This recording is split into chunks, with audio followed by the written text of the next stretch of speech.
મિત્રો સૌ પ્રથમ તો વિદ્યાર્થી મિત્રો ત્રિમાસિક કસોટી જે ગુજરાત બોર્ડ દ્વારા નક્કી કરવામાં આવેલ છે કે હવે જે છે એ 1 મહિનાની જગ્યાએ દર 3 મહિને તમારી મૂલ્યાંકન એટલે કે એકમ કસોટી કરવામાં આવશે। તો સૌ પ્રથમ વિદ્યાર્થી મિત્રો જે રીતે તમે જાણો છો એ રીતે આપણે આ વિડીયોની અંદર સૌ પ્રથમ જે પેપર છે તેનું સંપૂર્ણ સોલ્યુશન મેળવવાના છીએ। તો ખાસ વિદ્યાર્થી મિત્રો આ સંપૂર્ણ વિડીયોને અંત સુધી જોતા રહેજો અને ચેનલ પર ન હોય તો સૌ પ્રથમ ખાસ સીઆર એજ્યુકેશન ચેનલને સબસ્ક્રાઈબ કરી દેજો। અંદર તમારે રાઇમિંગ વર્ડ્સ એ ફકરામાંથી શોધીને લખવાના છે। एकदम इजी है, शांति थी जोशो तो तमने 100% आवड़ी जैसे और परीक्षा में कोई तकलीफ नहीं पड़े। आ बधु खास तैयार कर देजो। जो पहलू शू है स्क्रीन, स्क्रीन जे है एनु राइमिंग वर्ड शू थशे तो ग्रीन।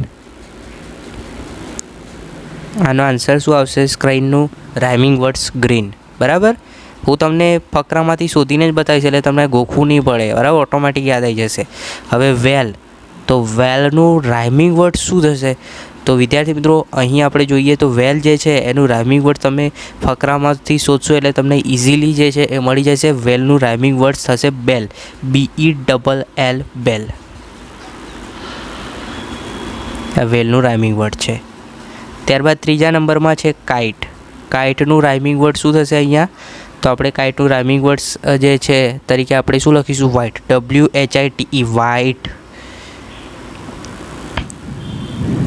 आ काइटनु राइमिंग वर्ड। त्यारबाद चौथा नंबर पर है बेड। बेडनु राइमिंग वर्ड शू थशे red, RED red. Rhyming word एटले शू छेल्ला बे शब्दों जोवाना। अहींया एडी छे, अहींया एडी छे। बराबर।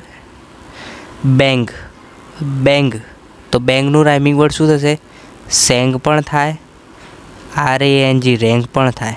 कारण के ANG बंनेमां आवे छे, रेंगमां पण आवे छे अने सेंगमां पण आवे छे। એટલે બેંગના રાઇમિંગ વર્ડ્સમાં તમે આ પણ લખો તો પણ સાચું, આ લખો તો પણ સાચું। ક્લિયર વિદ્યાર્થી મિત્રો? તો આ સિમ્પલ હતું, રાઇમિંગ વર્ડ્સ કાવ્યમાંથી શોધવાના હતા એટલે આમાં પણ તમારે 100% પૂરેપૂરા 5 માર્ક્સ આવી જશે। તૈયાર ના કર્યો તો ફરીથી એકવાર વિડીયો જોજો, પાછુંથી સ્ટાર્ટ કરજો, રીસ્ટાર્ટ, એટલે તમને ઓટોમેટિક આવડી જશે જેથી તમને પરીક્ષામાં કોઈ તકલીફ નહીં પડે। આગળ જોઈએ વિદ્યાર્થી મિત્રો પ્રશ્ન નંબર 2। પ્રશ્ન નંબર 2ની અંદર તમને ખાલી જગ્યા પૂરવાની કીધી છે। બરાબર છે? તો જોઈએ પહેલી ખાલી જગ્યા તો ઇટ વોઝ तेजस्विनी 12th એટલે તેજસ્વીનો કયો બર્થડે છે? 12th birthday. એટલે અહીંયા ખાલી જગ્યામાં શું આવશે? 12th birthday, birthday. તો અહીંયા બર્થડે જે છે આપણી પહેલી ખાલી જગ્યા, ત્યાં બર્થડે ઉપર હું 1 લખી દઉં છું એટલે તમારે સમજી લેવાનું કે બર્થડે જે છે એ પહેલા નંબરમાં આવે એટલે પહેલી ખાલી જગ્યામાં બર્થડે લખવાનું છે। ક્લિયર? પછી આમ લખ્યું છે her father gifted her dash bicycle. तो एना पप्पाए एने बाइसिकल आपी, केवी अद्भुत, एन अनिक्वाय। अहींया शुं आवशे? एन अनिक्वाय। એટલે આ જે એન અનિક્વાય છે એના નંબર ઉપર આપણે 2 લખી દઈએ એટલે તમને ખબર પડે બીજી ખાલી જગ્યામાં એન અનિક્વાય લખવાનું છે।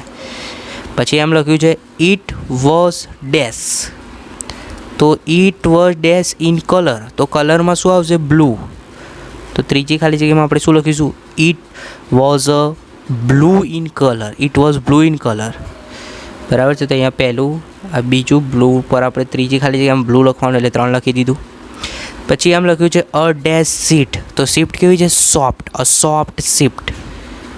तो आज सॉफ्ट है अहींया आवशे एटले सिम्पल आ सॉफ्ट पर आपणे शुं लखी देवानुं? 4। અને છેલ્લે પાંચમું વધ્યું એ તમને ખબર પડી જ જશે। બરાબર? આગળ લખેલું આપણે વાંચી લઈએ a little bell and a rear view mirror, C went to the river bank, C enjoy riding the bicycle on rough path. ખરાબ રસ્તા ઉપર પડી જાય છે સારી રીતે સાયકલ સાથે, રફ પાથ। તો આ રફ જે છે એના પર આપણે 5 નંબર જે છે લખી દઈશું। બરાબર? તો આથી વિદ્યાર્થી મિત્રો ખાલી જગ્યા 5 ખાલી જગ્યા છે, એકદમ સહેલી છે એટલે આમાં પણ તમને પૂરેપૂરા 5માંથી 5 માર્ક્સ મળી જશે। હજી સુધી વિદ્યાર્થી મિત્રો તમે સીઆર એજ્યુકેશન ચેનલને સબસ્ક્રાઈબ ન કર્યો તો નીચે આપેલું સબસ્ક્રાઈબનું લાલ બટન પહેલાં દબાવી દો વિદ્યાર્થી મિત્રો।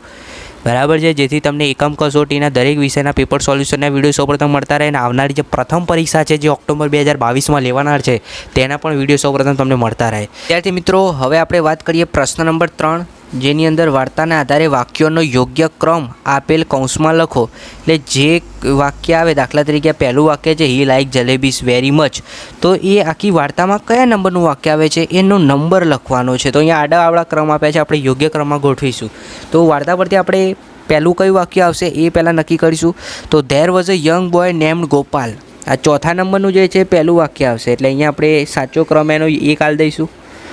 બરાબર, તમારે કૌંસમાં લખવાનું છે, પણ મને અહીંયા જે છે મોબાઈલમાં લખતા નથી પાવતું, એટલે હું આમ બાર એરો કરીને એક લખીને બતાવું છું, એટલે તમને ખબર પડે કે ચોથા નંબરનું વાક્ય પહેલું આવે છે, there was a young boy name Gopal. એના પછી બીજું વાક્ય કયું આવશે? તો આ પહેલું જે છે એ બીજું આવશે, હી લાઈક જલેબી વેરી મચ. એને જલેબી બહુ જ ગમતી હતી. બરાબર, હવે ત્રીજા નંબરમાં કયું વાક્ય આવશે? તો પાંચમું જે છે ને છેલ્લું, one day he bought some fresh jalebi. એક દિવસ એણે જલેબી ખરીદી. બરાબર, એમાં 3 નંબર આવશે. ક્લિયર? અહીંયા સુધી ખબર પડી ગઈ.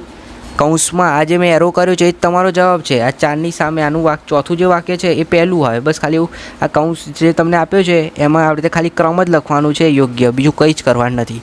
ચલો, આ 3 વિધાનમાં ખબર પડી ગઈ. હવે ચોથું વાક્ય કયું આવશે?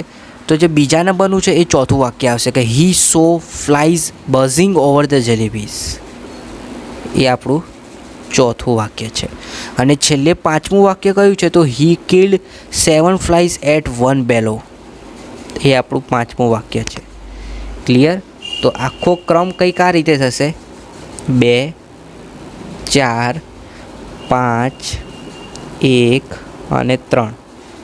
2 4 5 1 3 આ આપણો સાચો ક્રમ. આ રીતે કૌંસમાં જવાબ લખવાનો આવશે. બરાબર, 2 4 5 1 અને 3. એટલે કૌંસમાં ખાલી આ રીતે લખી દેવાનું છે, બીજું કંઈ જ કરવાનું નથી. એટલે આમાં પણ તમને પૂરેપૂરા 5માંથી 5 માર્ક્સ મળી જશે. આમાં ખબર પડી ગઈ. ચલો હવે આગળ જોઈએ પ્રશ્ન નંબર 4. તમને અહીંયા વિઝિટિંગ કાર્ડ આવ્યું છે. પહેલાં તો વાંચી લો એકવાર વિઝિટિંગ કાર્ડ, અને નીચેના પ્રશ્નોના જવાબ આપવાના છે. તો પહેલો જ પ્રશ્ન તમે જોઈ શકો છો, હુ ઇઝ રાની દિવાન. તો રાની દિવાન જે છે કોણ છે? તો શોપકીપર છે. બરાબર છે, એ કોણ છે ભાઈ? શોપકીપર. ઓપ્શન બી આવશે. હવે બીજો પ્રશ્ન તમને એમ કીધું છે, write down the website of the shop. એટલે જે દુકાન છે એની વેબસાઇટ લખો. તો વેબસાઇટ જો આવી રહી, http://ranisstationery.@gmail.com. આ એની વેબસાઇટ થઈ. તો તમારે વેબસાઇટમાં ખાલી આ હું ચોરસ બોક્સ દોરું છું એ જવાબમાં લખી દેવાનું, https થી ચાલુ કરીને .com સુધી. ત્રીજો ક્વેશ્ચન છે, in which city the shop is located. એટલે આ દુકાન ક્યાં આવેલી છે, કઈ સિટીમાં આવેલી છે? તો તમારે શું લખવાનું? In Pune. The shop is located in Pune. The shop, ધથી લખવાનું, અહીંયાથી ચાલુ કરવાનું. સો શોપ ઇઝ લોકેટેડ, પછી ઇન, અને છેલ્લે લખી દેવાનું પુણે. ક્યાં આવેલી છે ભાઈ? પુણેમાં આવેલી છે. ત્યારબાદ ચોથો પ્રશ્ન તમે સ્ક્રીન ઉપર જોઈ શકો, what can you buy from the shop. તમે શોપમાંથી શું કરી શકશો? તો આ શાની છે? સ્ટેશનરીની છે. સ્ટેશનરીની છે એટલે આપણે શું બાય કરી શકીશું, શું ખરીદી શકીશું? તો નોટબુક ખરીદી શકીશું. વેજીટેબલ તો ના ખરીદી શકીએ, સાબુ પણ ના મળે, પર્સ પણ ના મળે. શું મળે? નોટબુક મળે. એટલે ઓપ્શન એ આવશે. ત્યારબાદ પાંચમો છેલ્લો પ્રશ્ન છે, we can contact Rani on. એટલે આપણે રાનીને કોન્ટેક્ટ કરવો હોય, સંપર્ક કરવો હોય તો કયો નંબર છે? તો આ રહ્યો જુઓ નંબર. તો તમારે લખી દેવાનું 11111111. તો અહીંયા 10 વખત 111 લખી દેવાનું. બરાબર, એનો નંબર છે 11111111. અડધા 10 વખત 11 લખી દેવાનું. ક્લિયર વિદ્યાર્થી મિત્રો? આ પણ એકદમ ઇઝી હતું. એટલે આમાં પણ તમને પૂરેપૂરા ઇઝીલી 5માંથી 5 માર્ક્સ મળી જશે. બરાબર, આ જ રીતે શાંતિથી દરેક પ્રશ્નોનું સોલ્યુશન હું તમને કરાવું છું, જેથી તમને પૂરેપૂરા 25માંથી 25 માર્ક્સ મળે. વિડીયો ગમતો હોય તો વિડીયોને ખાસ લાઇક કરી દેજો. તમારા જેટલા પણ વિદ્યાર્થી મિત્રો હોય સ્કૂલમાં, ટ્યુશનમાં, તમામને આ વિડીયો શેર કરજો. આગળ જોઈએ પ્રશ્ન નંબર 5. તમને ચિત્ર આપેલું છે ભાઈ. આ ચિત્રના આધારે અંગ્રેજીમાં 5 વાક્યો લખવાના છે. બરાબર છે, તો કૌંસમાં આપેલા શબ્દો પરથી જ આપણે 5 વાક્ય બનાવીશું. ક્લિયર? તો જુઓ, ડ્રોઈંગ રૂમ. તો પહેલું શું થશે? તો ધ એબોવ પિક્ચર. તમારે આ રીતે લખવાનું. નીચે આપેલ જે ચિત્ર છે, ધ એબોવ પિક્ચર. હું એક વાક્ય અહીંયા લખીને બતાવ્યું એટલે તમને ખબર પડે. જો આ પહેલું વાક્ય લખું છું, the above picture is a drawing room. Is A drawing room. તમારે આ રીતે લખવાનું. પહેલું વાક્ય શું થશે? આ રીતે લખવાનું, the above picture is a drawing room. આપેલ ચિત્ર જે છે એ શાનું છે? ડ્રોઈંગ રૂમનું છે. પછી બીજું વિધાન આ રીતે ટેબલ ફેન ઉપર લખવાનું કે ધેર ઇઝ, આની અંદર there is 1 table fan in a drawing room. પછી ત્રીજું ટેબલ લેમ્પમાં શું લખશો? There is one table lamp on the desk.